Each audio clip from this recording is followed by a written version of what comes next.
اپنے شاگردوں کی، اپنے ماتحت لوگوں کی تربیت کر سکتے ہیں۔ تربیت کرنے کے بہت سارے اسلوب ہیں، ان میں سے ایک بہترین اسلوب ہے، وہ ہے قصہ سنانا۔ تو اللہ تعالیٰ بھی ہمیں یہاں پر ایک قصہ سنا رہے ہیں جو سچ پر مبنی ہے، تاکہ ہم اس قصے کو پڑھیں اور ہمیں اس کا انجام معلوم ہو اور ہم اسے عبرت حاصل کریں۔ حل، کیا؟ حل کا مطلب ہوتا ہے کیا؟ عطا کا، تمہارے پاس آئی ہے۔ حل عطا کا، کیا تمہارے پاس آئی ہے؟ حدیث، حدیث کہتے ہیں بات، واقعہ، موسیٰ کی بات۔ اللہ تعالیٰ اپنے نبی صلی اللہ علیہ وسلم سے بات کر رہے ہیں کہ اے نبی جی، کیا آپ کے پاس موسیٰ علیہ السلام کا قصہ پہنچا ہے؟ یا اللہ تعالیٰ ہم سے بات کر رہے ہیں، اے مخاطب، اے قرآن پڑھنے والے، اے قرآن پاک کی تلاوت کرنے والے، کیا تمہارے پاس موسیٰ علیہ السلام کا واقعہ پہنچا ہے؟ اب اس کے بعد اللہ تعالیٰ اپنا واقعہ شروع کر رہے ہیں۔ اذ ناداہ، اذ، جب، اذ کا مطلب ہوتا ہے جب، نادا، نادا ہوتا ہے پکارنا، منادی بھی کہتے ہیں نا، نادا پکارنا، ناداہ جب اس کو پکارا، جب موسیٰ علیہ السلام کو پکارا، کس نے؟ ربہ، ان کے رب نے، جب ان کے رب نے ان کو پکارا، بالواد المقدس، یہاں پر واد وادی کو کہتے ہیں، اور وادی المقدس پاک وادی، طوا اس وادی کا نام ہے۔ تو جب ان کو ان کے رب نے ایک مقدس وادی طوا کے اندر پکارا، پکار کر کیا بولا؟ اذهب، کہ اے موسیٰ جاؤ، اذهب جاؤ، الا فرعون، فرعون کی طرف جاؤ، انہو بے شک وہ، طغا بڑا ہی سرکش ہو گیا ہے، بڑا ہی حد سے تجاوز کر گیا ہے۔ اذهب الى فرعون، اے موسیٰ فرعون کی طرف جاؤ، بے شک وہ بڑا ہی سرکش ہو گیا ہے۔ اب وہاں جا کر کیا کہو؟ فقل، تو کہو، حل لکا، کیا تم چاہتے ہو، الا ان تزکا، کہ تزکیہ حاصل کرو، کہ پاک ہو جاؤ شرک سے، اور تم نے جو خدائی کا دعویٰ کیا ہے اس گندی بات سے باز آ جاؤ، کیا تم چاہتے ہو کہ تم باز آ جاؤ؟ اب دیکھیں یہاں پر کتنا ہی بہترین ایک اسلوب ہے۔ دنیا کا سب سے زیادہ بدبخت آدمی جو تھا، جس نے خدائی کا دعویٰ کیا تھا، وہ فرعون تھا، ٹھیک ہے؟ اور لوگ جو ہیں وہ نبوت کا دعویٰ کرتے ہیں، ولی ہونے کا دعویٰ کرتے ہیں، لیکن اس نے جو دعویٰ کیا، اس نے خدا ہونے کا ہی دعویٰ کر دیا، اور یہ سب سے بڑا دعویٰ تھا، اور اللہ تعالیٰ کا بدترین دشمن تھا۔ لیکن اس کے باوجود اللہ تعالیٰ نے موسیٰ علیہ السلام سے یہ ارشاد فرمایا کہ اے موسیٰ جاؤ اور جا کر یہ ایک پیشکش کرو، کیا تم پاک ہونا چاہتے ہو؟ کتنا ہی نرم اسلوب ہے اپنے بدترین دشمن سے بات کرنے کا۔ تو یہاں پر علماء نے لکھا ہے کہ جو نرم گوئی ہے اس کے اندر یہ ایسا جادو ہے کہ اس طرح کا جادو اور کسی میں نہیں ہو سکتا۔ اگر آپ چاہتے ہیں اپنے سے مخاطب والے کا دل جیتنا، اس کو اپنے ماتحت کرنا، تو نرم گوئی سے بات کریں۔ احادیث میں نرم گوئی پر بات کرنے میں بڑی وضاحت آئی ہے، فرمایا کہ وہ جس کو اللہ تعالیٰ نے نرم گوئی عطا فرمائی، اس کو ہر طرح کی خیر عطا فرمائی۔ تو اس لیے دعوت کا کام کرتے ہوئے، کسی کو اسلام کی طرف لاتے ہوئے نہایت ہی نرم گوئی سے بات کرنی چاہیے۔ فَقُلْ هَلْ لَكَ إِلَىٰ أَن تَزَكَّىٰ، تو اے موسیٰ ان سے جا کر کہو کیا تم پاک ہونا چاہتے ہو؟ وَأَهْدِيَكَ، اگر ایسا ہی ہے، وَأَهْدِيَكَ، میں تمہاری رہنمائی کروں گا، میں تمہیں ہدایت دوں گا، میں تمہاری رہنمائی کروں گا، إِلَىٰ رَبِّكَ، تمہارے رب کی طرف، فَتَخْشَىٰ، تو تمہارے اندر خشیت پیدا ہو جائے گی۔ فَأَرَاهُ، تو موسیٰ علیہ السلام نے اس کو دکھایا، موسیٰ علیہ السلام نے اس کو دکھایا، کیا چیز دکھائی؟ الآیہ، آیا کا مطلب ہوتا ہے نشانی، تو موسیٰ علیہ السلام نے اس کو نشانی دکھائی، الکبریٰ، بہت بڑی نشانی۔ کون سی نشانی تھی؟ اس سے موسیٰ علیہ السلام کے وہ معجزات ہیں جو اللہ تعالیٰ نے موسیٰ علیہ السلام کو دیے تھے، اس سے مراد وہ لاٹھی کا معجزہ بھی ہو سکتا ہے۔ جب انہوں نے، موسیٰ علیہ السلام نے فرعون کو اپنی نشانی دکھائی، تو اس کا پھر ریاکشن کیا تھا؟ فَكَذَّبَ، تو فرعون نے جھٹلایا، تکذیب کی، وَعَصَىٰ، اور سرکشی کی اور نافرمانی کی۔ صرف اتنا ہی نہیں، پھر آگے اس سے زیادہ کیا کیا؟ ثُمَّ أَدْبَرَ، پھر وہ پیٹ پھیر کر، يَسْعَىٰ، کوشش کرنے لگ گیا۔ کس چیز کی کوشش کرنے لگ گیا؟ اس چیز کی۔ فَحَشَرَ، تو اس نے جمع کیا۔ کس چیز کو جمع کیا؟ اس نے جادوگروں کو جمع کیا. جب موسیٰ علیہ السلام نے اپنے معجزات جو اللہ کی طرف سے وہ لے کر آئے تھے کہ ان کی جو لاٹھی تھی وہ اژدہا بن جاتی تھی، اور اپنا ہاتھ جب وہ اپنے بغل سے چھپا کر نکالتے تھے تو بالکل سفید روشنی کی طرح ہو جاتا تھا.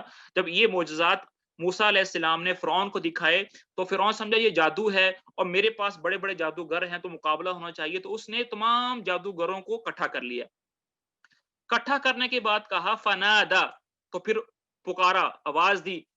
فقالا، تو کہا انا میں، ربکم تمہارا رب ہوں، الاعلی سب سے بلند. فقال انا ربکم الاعلی کہ میں تمہارا سب سے بڑا رب ہوں. جب یہ بات اس نے کہی تو پھر کیا ہوا؟ فاخذہ اللہ، تو اللہ تعالیٰ نے اس کو پکڑ لیا. نکال الاخرہ، ایسا پکڑا کہ آخرت کے اندر بھی اس کی بڑی ہی اس کو نقصان پہنچا، والاولا، اور دنیا کے اندر بھی اس کو نقصان پہنچا. آخرت کے اندر تو پہنچے گا ہی پہنچے گا، اور دنیا کے اندر کیسے پہنچا کہ اللہ تعالیٰ نے اس کو غرق کیا، عبرت کا نشان بنایا، اس کی جو لاش تھی اس کو بچا لیا، اور آج تک جو ہے وہ عبرت کا نشان بنی ہوئی ہے. ان فی ذالک، بے شک اس طرح کے واقعات میں، لعبرہ، عبرت ہے، لمن یخشا، اس آدمی کے لیے جو خشیت رکھتا ہے، جو اللہ سے ڈرتا ہے.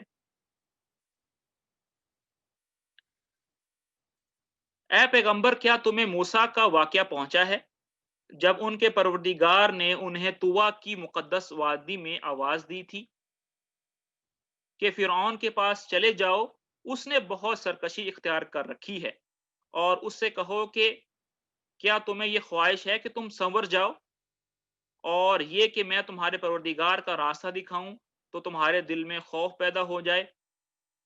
چنانچہ موسیٰ نے اس کو بڑی خوف پیدا ہو جائے. موسیٰ نے اس کو بڑی زبردست نشانی دکھائی، پھر بھی اس نے انہیں جٹلایا اور کہنا نہیں مانا.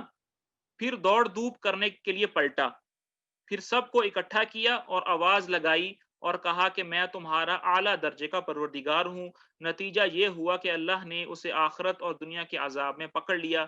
حقیقت یہ ہے کہ اس واقعے میں اس شخص کے لیے بڑی عبرت ہے جو اللہ تعالیٰ کا خوف رکھتا ہو. اس سے مراد صحرائے سینا کی وہ وادی ہے جس میں پہلی بار موسیٰ علیہ السلام کو پیغمبر بنایا گیا تھا. تفصیل جو ہے سورۃ طٰہٰ میں ہے، بڑی تفصیل کے ساتھ وہ واقعہ ہے وہاں پر. یعنی یہ معجزہ دکھایا کہ ان کی لاٹھی صاف بن گئی اور ان کا ہاتھ چمکنے لگا. دنیا کا عذاب یہ کہ اس سے اور اس کے لشکر کو غرق کر دیا گیا. تفصیل کے لیے سورۃ الشعراء، اور آخرت میں دوزخ کا عذاب ہوگا. اگلی جو آ رہی ہے پیراگراف آ رہا ہے، اس میں اللہ تعالیٰ نے یہ بتایا ہے کہ کس طرح میں نے دنیا کو بنایا ہے اور آسمان کو بنایا ہے، اور کس طرح، یعنی کہ اچھا یہاں پر جو ہے نا وہ ایک لاجک، ایک جو ہے نا وہ کہتے ہیں عقلی دلیل ہے انسان کو دوبارہ آخرت کے اندر اکٹھا کرنے میں.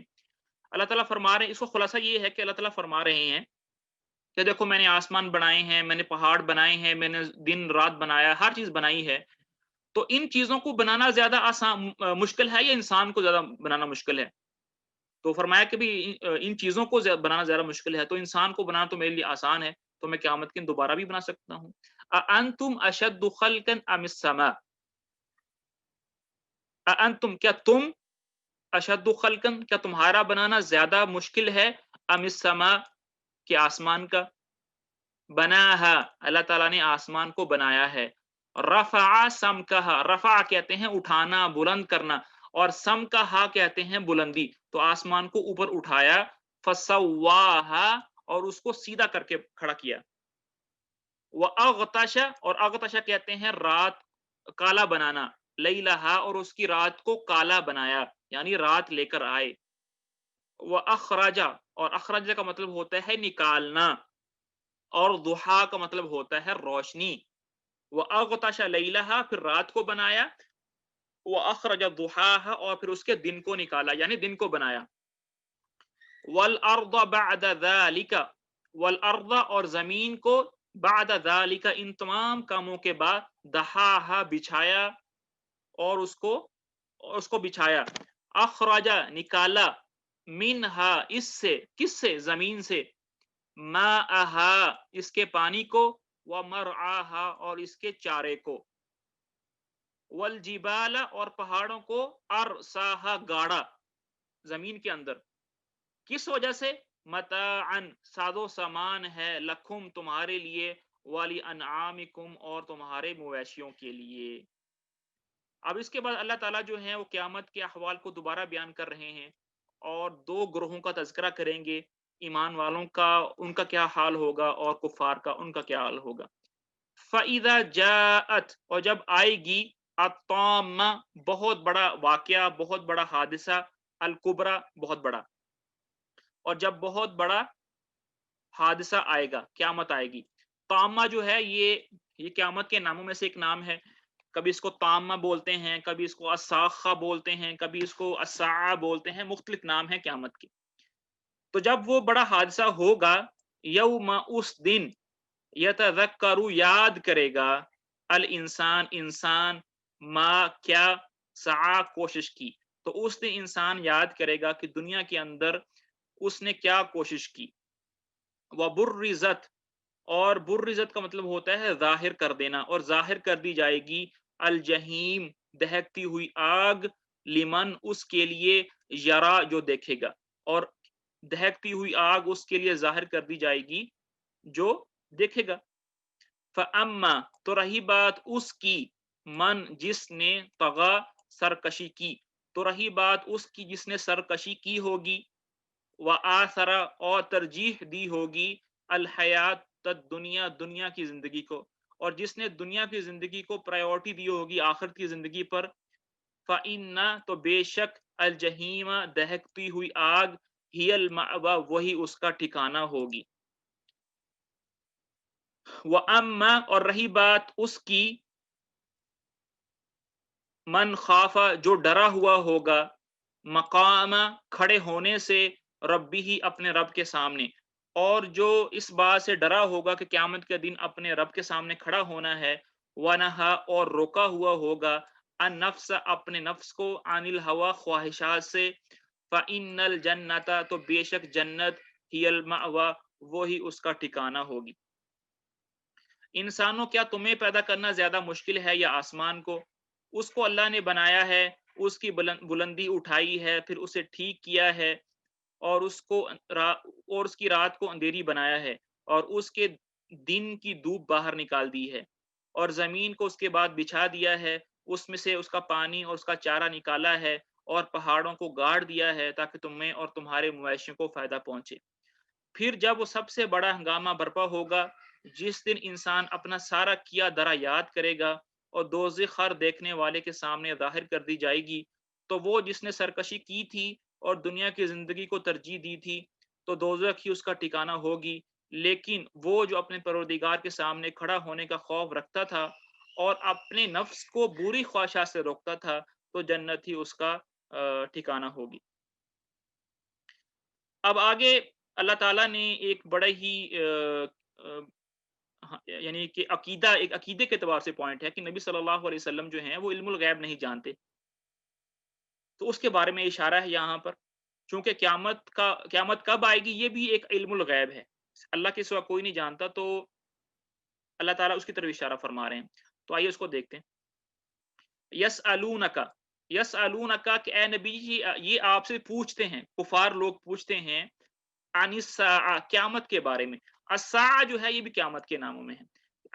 یسألونک اے نبی جی یہ آپ سے پوچھتے ہیں، عن الساعہ قیامت کے بارے میں، ایان کب، مرساہا اس کا وقت ہے کہ قیامت کب آئے گی، فیما کس چیز میں، انت تم ہو، من ذکراہا اس کا ذکر کرنے سے، یعنی کہ اے نبی جی آپ کو اس کے ذکر کرنے کا کس نے کہا ہے، آپ کو کیا فائدہ ہے، آپ کا یہ کام نہیں ہے کہ آپ بتائیں قیامت کب آئے گی۔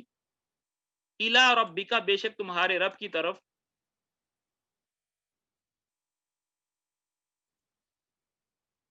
الی ربک بے شک تمہارے رب کے پاس، منتہا اس کا علم ہے، فیما انت من ذکراہ اے نبی جی آپ کو اس کا ذکر کرنے سے کیا غرض، الی ربک منتہا اس کا علم تو تمہارے رب کے پاس ہے۔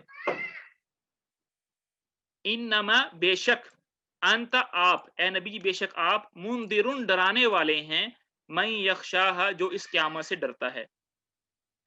اب آگے اللہ تعالیٰ بتا رہے ہیں کأنہم گویا وہ لوگ، یوم اس دن، یرونہا جب قیامت کو دیکھیں گے تو کیا کہیں گے، لم یلبثو کہ وہ دنیا کے اندر نہیں ٹھہرے، الا عشیتن صبح کا کچھ وقت، او ضحاہا یا دوپہر تک کا کچھ وقت۔